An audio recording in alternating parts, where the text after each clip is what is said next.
Hello दोस्तों, class 10वीं का मैथ चैप्टर 12 का एक्सरसाइज 12.2 का सबसे पहले हम जानेंगे कि तिर्यखंड एवं वृत्तखंड क्या होता है।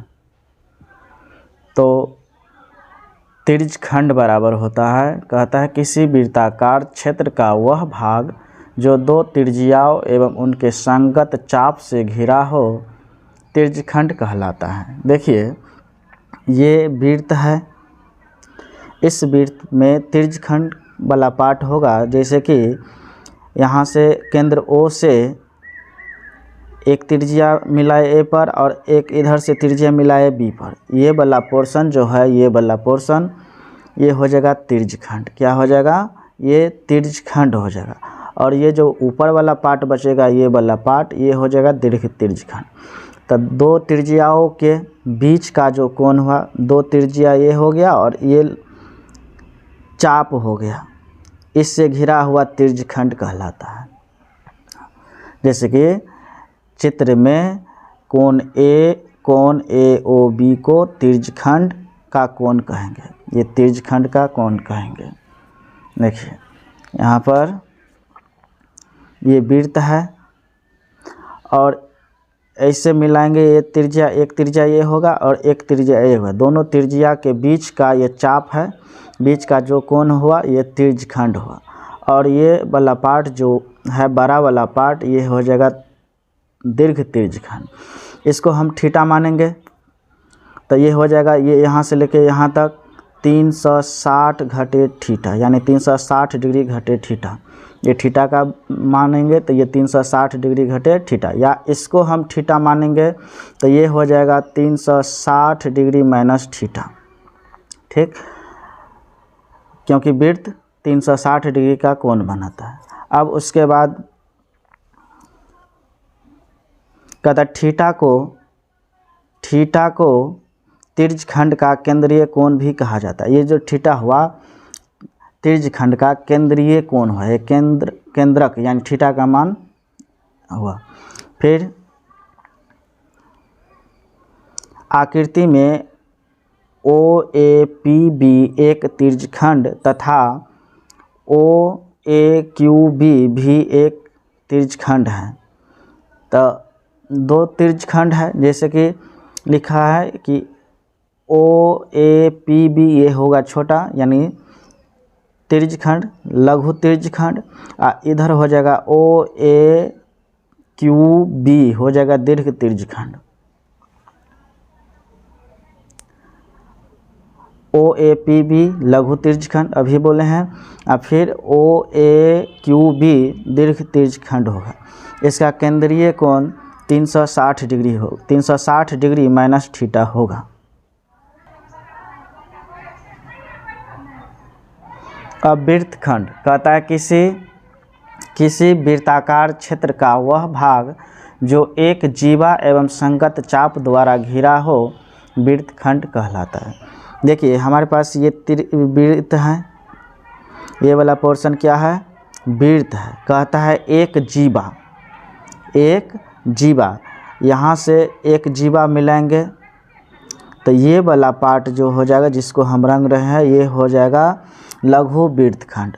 ऊपर वाला पार्ट हो जाएगा दीर्घ वृत्तखंड। ये हो जाएगा लघु वृत्तखंड और ये हो जाएगा दीर्घ वृत्तखंड।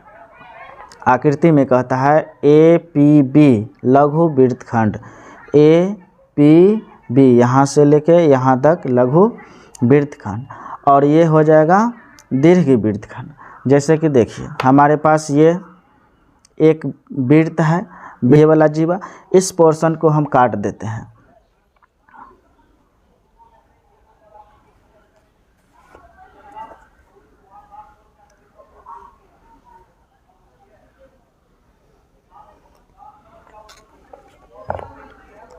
देखिए ये वाला जो पार्ट है, ये है, ये इसको हटा दिए तो ये हो गया लघु वृत्तखंड, और ये वाला पोर्शन ये ऊपर वाला है। तो ये वृत्त में से जीवा लंब से काट देंगे तो ये हो जाएगा लघु वृत्त, छोटा वाला लघु वृत्तखंड, और बड़ा वाला हो जाएगा दीर्घ वृत्तखंड।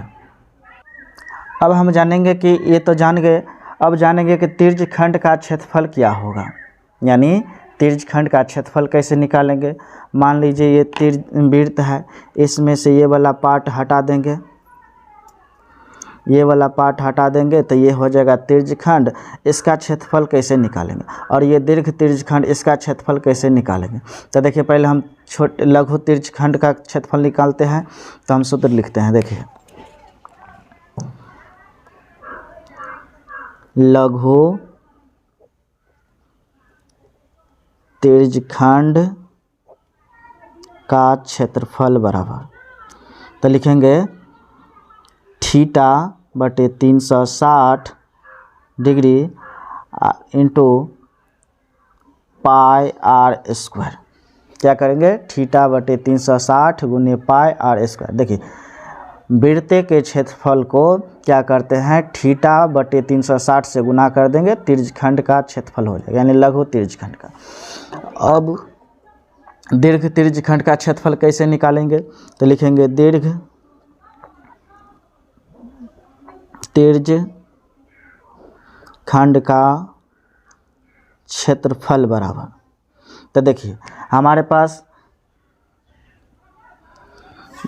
पहले क्या करेंगे, ये टोटल हमारे पास वृत्त है, तो वृत्त का क्षेत्रफल लिखेंगे वृत्त का क्षेत्रफल घटे, इसको हम घटा देंगे, इस वाला पार्ट को हटाएंगे तो ये तिर्यखंड बचेगा, और ये जो है ये दीर्घ तिर्यखंड। तो वृत्त के क्षेत्रफल में से तिर्यखंड का क्षेत्रफल घटा देंगे, तो लिखेंगे घटे तिर्यखंड का क्षेत्रफल। अब वृत्त का क्षेत्रफल क्या होता है, वृत्त का क्षेत्रफल होता है पाई आर स्क्वायर, और तिर्यखंड का क्षेत्रफल अभी लिखे हैं थीटा बटे 360 डिग्री और पाई आर स्क्वायर। देखिए ऐसे भी बनेगा, या दोनों में कॉमन क्या है, दोनों में कॉमन है पाई मिलता है और आर स्क्वायर मिलता है, तो यहाँ पर कुछ नहीं बचेगा, तो एक बचेगा, और यहाँ पर बच जाएगा थीटा बटे 360 डिग्री, चाहे इस फार्मूला पर बने चाहे इस फार्मूला पर बने। तो ये हो जाएगा दीर्घ तिर्यखंड का क्षेत्रफल, आपको ऐसे ज्ञात हो जाएगा।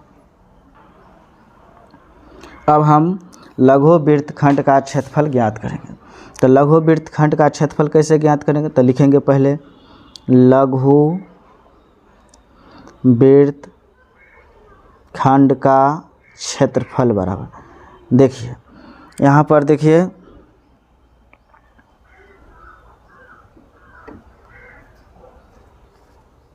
ये क्या है, वृत्त है, इस वृत्त में से हमें इसका क्षेत्रफल निकाले, ये जो है इस पार्ट का क्षेत्रफल निकालना है।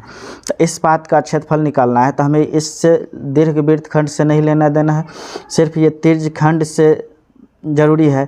और तिर्यखंड के क्षेत्रफल में से अगर ये तिर्यखंड के क्षेत्रफल में से क्या करेंगे, लघु वृत्तखंड का क्षेत्रफल निकालने के लिए ऊपर वाला त्रिभुज का क्षेत्रफल काट के हटा देंगे, तो ये बचेगा हमारे पास लघु वृत्तखंड का क्षेत्रफल। जैसे कि यहाँ पर देखिए ये हमारे पास वृत्त है, ये वृत्त है, इस वृत्त में से ये वाला पोर्शन का क्षेत्रफल कहता है ज्ञात करने के लिए। तो क्या करेंगे, तिर्यखंड का क्षेत्रफल घटे, लिखेंगे तिर्यखंड का क्षेत्रफल घटे त्रिभुज, देखिए त्रिभुज लिखेंगे त्रिभुज AOB का क्षेत्रफल। तिर्यखंड का क्षेत्रफल अभी लिखे हैं थीटा बटे 360 degree pi r square minus त्रिभुज का क्षेत्रफल होगा 1/2 r square sine theta. Theta बटे 360 pi r square minus 1/2 r square sine theta. इस दोनों में क्या करेंगे, आर स्क्वायर कॉमन कर लेंगे, तो आर स्क्वायर बाहर हो जाएगा, तो थीटा बटे 360 degree pi minus 1/2 sine theta, ये हो जाएगा लघु वृत्तखंड का क्षेत्रफल। ये दीर्घ वृत्तखंड का क्षेत्रफल ज्ञात करने के लिए देखिए पहले क्या करेंगे, हमारे पास ये वृत्त है, इस वृत्त में से ये वाला जो रंग रहे हैं इसका क्षेत्रफल घटा देंगे वृत्त के क्षेत्रफल में से, तब बच जाएगा दीर्घ वृत्तखंड का क्षेत्रफल। तो लिखेंगे वृत्त का क्षेत्रफल, वृत्त का क्षेत्रफल माइनस लघु वृत्तखंड का क्षेत्रफल। तो क्या करेंगे, वृत्त का क्षेत्रफल होता है पाई आर स्क्वायर माइनस इसका सूत्र होता है थीटा/360 degree pi r square minus 1/2 r square sine theta. देखिए जब इसका दीर्घ वृत्तखंड का क्षेत्रफल जब पूछे तो तिर्यक लघु वृत्तखंड का क्षेत्रफल पूछेगा ही पूछेगा। तो आपको कुछ नहीं करना है, वृत्त का क्षेत्रफल में से लघु वृत्त का क्षेत्रफल सीधे घटा देना, इसका क्षेत्रफल निकल जाएगा पहले, तो उसका क्षेत्रफल घटा देंगे।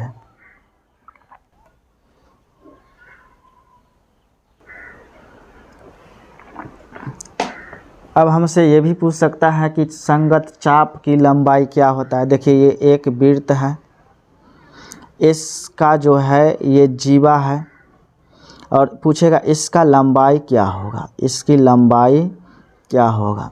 तो लिखेंगे तिर्यकखंड यानी चाप बराबर चाप की लंबाई, ये हो जाएगा लघु चाप, क्या हो जाएगा लघु चाप की लंबाई बराबर लिखेंगे थीटा/360 डिग्री 2 पाई आर। क्या होगा थीटा/360 डिग्री इंटू 2 पाई आर, इसी सूत्र पर बन जाएगा।